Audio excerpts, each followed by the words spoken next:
Hello student, मैं BS Rajput.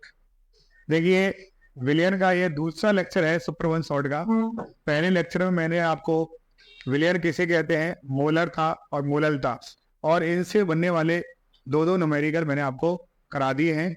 आपने पढ़ लिए होंगे, देख भी लिए होंगे। चलिए अब मैं यहाँ से आगे चालू करता हूँ। देखो, हमारा अगला टॉपिक आएगा मोल अंश। मोल अंश, देखिए मोल अंश क्या है। मोल अंश से पहले हम एक चीज समझते हैं कि जब हम कोई विलियर बनाते हैं, इस पात्र में हम कोई विलियर बना रहे हैं, इसमें हमने एक अवयव लिया ए, ये हमारा कोई अवयव है या घटक कह सकते हैं, ठीक है। और दूसरा अवयव लिया हमने बी अवयव, यानी दोनों अवयवों से मिलाकर हमारा क्या बना भाई, हमारा बन गया विलियन, ठीक है। तो हम कह सकते हैं कि ये विलियन कैसा है, ये विलियन द्विअंगी विलियन है। कैसा है? द्विअंगी। द्विअंगी का मतलब, द्वि का मतलब दो, अंगी का मतलब अवयव या घटक, या आप ऐसे कह सकते हैं घटक। द्विअंगी का मतलब है दो अवयवों से मिलकर बना कोई विलयन, वो द्विअंगी कहलाता है या द्विघटकी कहलाता है, ठीक है। उसे हम क्या बोलते हैं? द्विअंगी कहते हैं। अगर तीन अवयव ले लो तो ये त्रिअंगी हो जाएगा। अगर तीसरा अवयव जोड़ दिया जाए तो कैसा हो जाएगा? तो फिर ये विलयन त्रिअंगी हो जाएगा, त्रिअंगी। ठीक है भाई, समझ में होंगे कि किस तरीका से द्विअंगी विलयन होता है, किस तरीका से त्रिअंगी विलयन होता है। तो देखिए, कोई विलयन बना रहे हैं और उस विलयन में हमने अवयव ले रखे हैं, द्विअंगी अवयव है, तो उसके लिए अगर द्विअंगी विलयन है तो उसके लिए मोल अंश क्या होगा, त्रिअंगी विलयन है तो उसके लिए मोल अंश क्या होगा। हर अवयव के लिए आपको मोल अंश अलग अलग ज्ञात करना होता है। देखिए कैसे परिभाषा इसकी लिखेंगे मोल अंश की। किसी मिश्रण में, किसी मिश्रण, किसी मिश्रण में एक अवयव, एक अवयव या एक घटक, एक घटक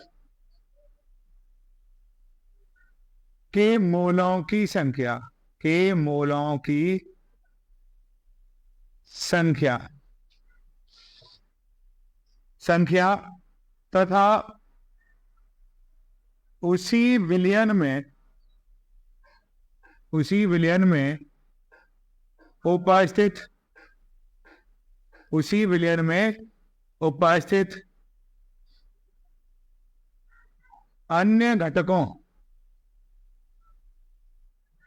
या अवयवों, अवयवों के मोलों की संख्या के योगफल, अन्य घटकों या अवयवों के मोलों की संख्या के योगफल के अनुपात को, के अनुपात को मोल अंश कहते हैं, मोल अंश कहते हैं। इसे XI से प्रदर्शित करते हैं, ठीक है भाई। यानी मोल अंश किसे कहते हैं? किसी मिश्रण में, अब वो मिश्रण द्विअंगी हो या त्रिअंगी हो, कोई भी हो सकता है, हमने यहाँ पर खोला नहीं है कि द्विअंगी या त्रिअंगी मिश्रण है। किसी मिश्रण में एक अवयव या एक घटक के मोलों की संख्या तथा उसी विलयन में उपस्थित या उसी मिश्रण में उपस्थित अन्य घटकों या अवयवों के मोलों की संख्या के योगफल के अनुपात को मोलांश कहते हैं। इसे हम XI से प्रदर्शित करते हैं। किससे प्रदर्शित करते हैं? XI से। तो देखिए, मोल अंश बराबर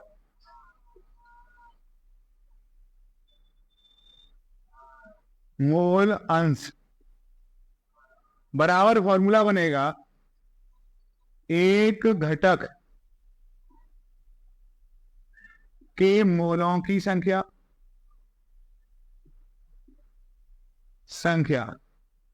बटे कुल घटकों के मोलों की संख्या, कुल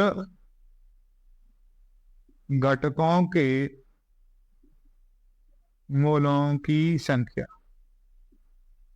ये इसका फॉर्मूला हो जाएगा। यानी उस मिश्रण में एक घटक के मोलों की संख्या और अधिक मोल है तो अधिक घटक हैं तो उनके कुल घटकों के मोलों की संख्या क्या अनुपात क्या होता है, मोल अंश कहलाता है। इसे हम एक्सआई से प्रदर्शित करते हैं। मान लेते हैं माना एक द्विअंगी मिश्रण में, एक द्विअंगी मिश्रण में एक अवयव ए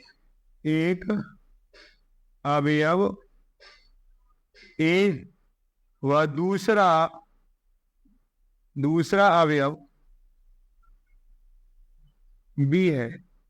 यानी कोई मिश्रण ए और बी से मिलकर बना है, उसमें दो अवयव हैं, एक अवयव ए है और दूसरा बी है, तथा अवयव ए और व बी के मोलों की संख्या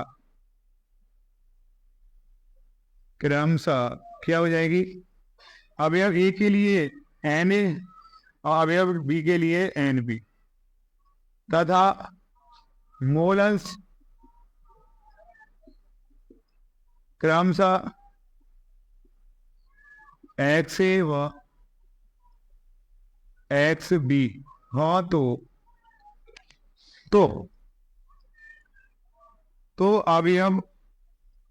अवयव ए के लिए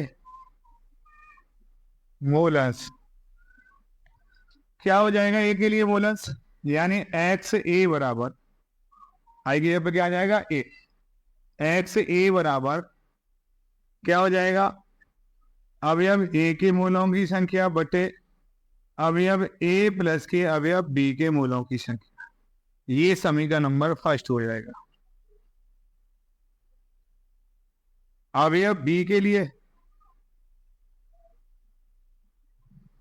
मोल अंश आ रहा है यहां तक, अवयव बी के लिए मोल अंश क्या हो जाएगा, एक्स बी बराबर N B upon K N A plus K N B. ये समीकरण नंबर 2।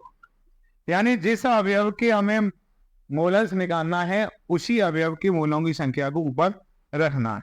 ये विलयन में है, एन ए एन बी दोनों का योग बनाएगा। ठीक है, यहां तक आपने देख लिया होगा। आगे मैं इसे बिठा देता हूं।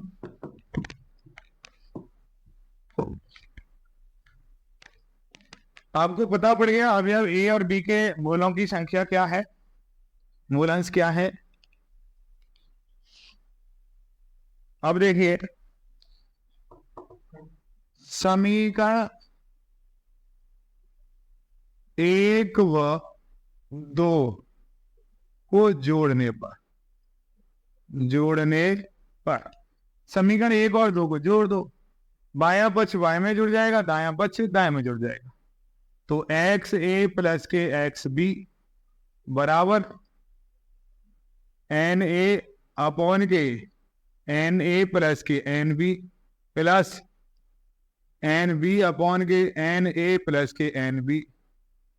भाई ये अब ए के मोलों की संख्या हो गई और ये बी के, अब इन दोनों को क्या कर दो, जोड़ दो। तो X A plus K X B, x A plus K X B बराबर, यहां पर एलसीएम क्या आ जाएगा, दोनों का हर बराबर है तो एलसीएम भी N A into N A plus K N B आ जाएगा। दोनों में एन ए बी है, एन ए बी है, तो इसका एलसीएम भी क्या हो जाएगा, N A plus N B. तो देखिए अगर इसे जोड़ते दोनों का एलसीएम समान है तो ये सीधे सीधे जुड़ जाएंगे। Na प्लस के Nb, ठीक है। इससे ये घट जाएगा कितनी बार, एक बार। तो XA प्लस के XB बराबर हो जाएगा 1। अतः हम कह सकते हैं कि विलयन में कितने भी अवयव हों, उस विलयन में कितने भी अवयव हो, 2 हो या 3 हो, उन सभी के अवयवों का मूल अंशों का योगफल 1 के बराबर होता है। अतः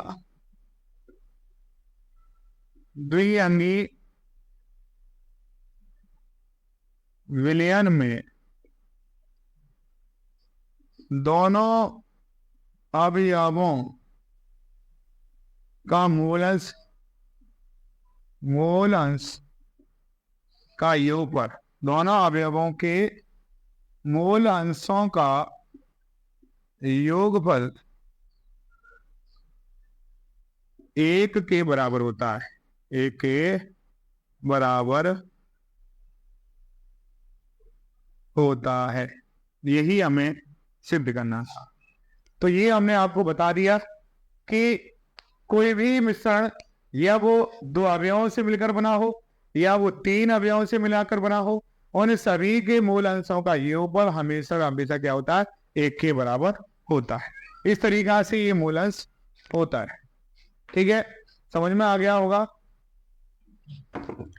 चलिए, यदि Na यहां पर क्या है, यदि Na, हाँ, यदि अवयव A और B, अवयव A व B के द्रव्यमान WA व WB हो तथा इनके अणुभार MA व MB हो तो इनके मोलों की संख्या क्या हो जाएगी। देखिए, अवयव A के लिए मोलों की संख्या क्या हो जाएगी, Na बराबर, तब Na बराबर क्या हो जाएगा, WA अपॉन के MA, और NB बराबर क्या हो जाएगा, WB अपॉन के MB। ठीक है, इन मानों को क्या रख दो, फॉर्मूला में रख दो, क्या हो जाएगा, XA प्लस के XB बराबर क्या हो जाएगा, नहीं, 1 का निकालते हैं, XA बराबर हमने क्या लगा था, हमारा फॉर्मूला था Na अपॉन के Na प्लस के NB, यही था। अब इसमें हमें भार, द्रव्यमान और अणुभार में इसे रखना है, तो क्या हो जाएगा, XA बराबर WA अपॉन के MA। ठीक है, ऊपर लिख देता हूं, WA अपॉन के MA अपॉन Na का क्या हो जाएगा, WA अपॉन के MA प्लस NB का क्या हो जाएगा, NB का क्या है, WB अपॉन के MB, ये हो जाएगा। ठीक है, ये XA बराबर हो जाएगा। इसी प्रकार XB बराबर क्या हो जाएगा, XB बराबर हो जाएगा WB अपॉन के MB बटे WA अपॉन के MA प्लस के WB अपॉन के MB, ये बन जाएगा भाई। ठीक है, इस तरीका से हम इनके भारों में और अणुभार में और द्रव्यमान में इसे ले सकते हैं। हाँ भाई, देखिए, ये मैंने यहाँ पर 2 सवाल लिए हैं इससे वोलेंस के। पहला क्वेश्चन है कि 72 ग्राम H2O और 92 ग्राम एथिल अल्कोहल के मिश्रण में दोनों का मूलांश ज्ञात कीजिए। आपको इन दोनों के लिए, एथिल अल्कोहल और जल के लिए क्या निकालना है, मूलांश ज्ञात करना है। दूसरा क्वेश्चन कह रहा है, एसीटोन जल के मिश्रण में द्रव्यमान की दृष्टि से 54% जल है। यानी यहाँ पर 54% जल का मतलब है एसीटोन है। एसीटोन कितना है, जल के मिश्रण में 54% है। तो इस मिश्रण में एसीटोन के मूलांश क्या होंगे। तो आपको यहाँ पर किसके निकालने, केवल एसीटोन का मूलांश निकालना है। तो देखिए, पहले क्वेश्चन का आंसर, यानी आंसर हम किसका ले रहे हैं, सॉल्यूशन पहला, सॉल्यूशन किसका दे रहे हैं, पहले का। तो पहले का जब सॉल्यूशन लिखेंगे तो हमें क्या लिखना है, गिवन, यानी क्या दिया है, क्या दिया है 72 ग्राम H2O। यहां पर हमने मान लिया A बराबर कितना है, A बराबर है हमारा H2O है, और B बराबर कितना है, B बराबर है हमारा क्या, एथिल एल्कोहल C2H5OH। ठीक है भाई। अब Na, यानी यहां पर Na का मान तो नहीं है, उनके भार दिए हैं, तो हम कह सकते हैं WA बराबर क्या है, 72 ग्राम है। WB बराबर क्या है, WB बराबर क्या दिया है, 92 ग्राम है। ठीक है, इनके MB निकाल लो। MB क्या है इसकी, MA सॉरी भाई, अभी A का MA क्या है, MA क्या माना हमने, A क्या माना है, H2O। तो H2O का अणुभार कितना होता है, 18 ग्राम प्रति मोल। ठीक है भाई। MB क्या है, MB यहाँ पर क्या माना है, एथिल एल्कोहल। एथिल एल्कोहल के MB निकालेंगे, देखो कार्बन कितने, 2, और एक कार्बन का 12 होता है, 2 का कितना हो गया, 24, 12 दूनी 24। अरे भाई एक कार्बन का अणुभार परमाणु भार कितना होता है, 12, तो 2 कार्बन का कितना हो गया, 24, प्लस एक कार्बन का, यहाँ पर हाइड्रोजन कितने, 6, एक हाइड्रोजन का कितना होता है, 1, क्योंकि परमाणु क्रमांक और परमाणु भार हाइड्रोजन के दोनों क्या होते हैं, 1 होता है। तो 6 तो क्या हो जाएगा, 6 परमाणु परमाणु भार हो जाएगा इसका। ऑक्सीजन कितने, 1, तो एक ऑक्सीजन कितना हो जाएगा, 16। इनको जोड़ दो, 6 और 6 कितने हो गए भाई, 12, 12 और 4 कितने हो गए, 12 और 4 16, हाथ से लगे 1, 2 और 1 3 और 1 4, यानी 46 आ जाएगा। कितना आ जाएगा, 46। MB बराबर 46 ग्राम प्रति मोल, 46 ग्राम प्रति मोल, ये इसका MB आ जाएगा। ठीक है, अब हमें क्या निकालना है, फाइंड क्या करना है, ये तो हमारे दिया है यानी गिवन है। फाइंड क्या करना है, हमें फाइंड करना है दोनों का मोलस, यानी XA बराबर क्वेश्चन मार्क, XB बराबर क्वेश्चन मार्क, इन दोनों के मोलस निकालने हैं। तो हम पहले निकालते हैं XA के। XA बराबर होता है, हमारा फॉर्मूला क्या हो जाएगा, WA अपॉन के MA बटे WA अपॉन के MA प्लस के WB अपॉन के MB, ये हमने बता दिया था। ऐसे दूसरे के लिए क्या हो जाएगा, XB बराबर WB अपॉन के MB बटे WA अपॉन के MA प्लस के WB अपॉन के MB। ठीक है, रख दीजिए इसमें। और देखिए WA कितना दिया है, WA देखो 72 ग्राम, 72 ग्राम। MA कितना है इसका, 18 ग्राम, 18 ग्राम प्रति मोल बटे WA 72 ग्राम और 18 ग्राम प्रति मोल प्लस WB कितना दिया है, 92 ग्राम। इसका MB कितना है, 46 ग्राम प्रति मोल। ठीक है भाई, देखिए ग्राम से ग्राम काट दो, ग्राम से ग्राम काट दीजिए, 18 से इसे काट दो, 18 चौक 72, 4 बार कट जाएगा, ये भी 4 बार कट जाएगा। ठीक है, और 46 दूनी 92, ठीक है, 46 दूनी 92, 2 बार कट जाएगा। क्या हो जाएगा, ये हो जाएगा, बचेगा ऊपर 4 बटे नीचे क्या बचेगा भाई, नीचे भी 4 प्लस के 2 बचेगा। किस में बचेगा, ये प्रतिमूल 1 बटे मोल में बचेगा, ये भी दोनों वैल्यू किस में बचेंगी, 1 बटे मोल में।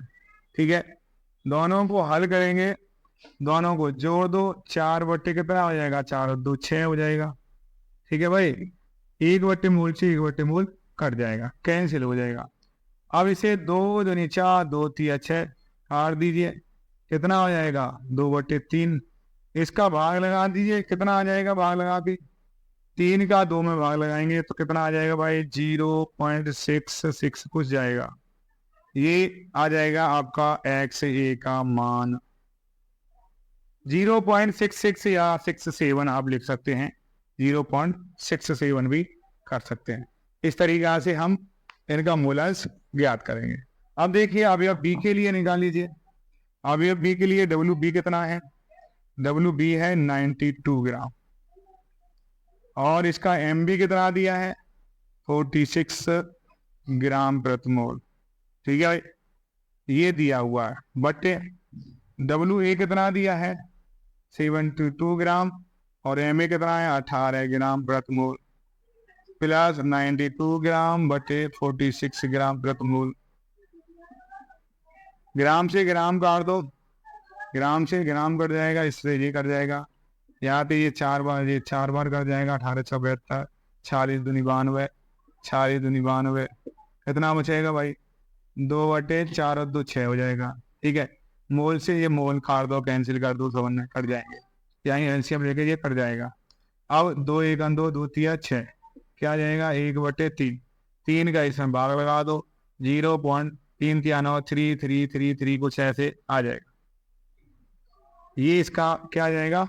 हम कह सकते हैं इसे एक्स बी बराबर आ जाएगा 0.33। ये इसका आंसर आ जाएगा। ये इसके क्या हो गए? आंसर हो गए। तो इस तरीका से हम इनका मोलस निकाल सकते हैं। ये पहला क्वेश्चन हो गया। दूसरा क्वेश्चन देखिए, निकाल देता हूं। दूसरा कह रहा है एसीटोन जल के मिश्रण में द्रव्यमान की दृष्टि से 54% जल है।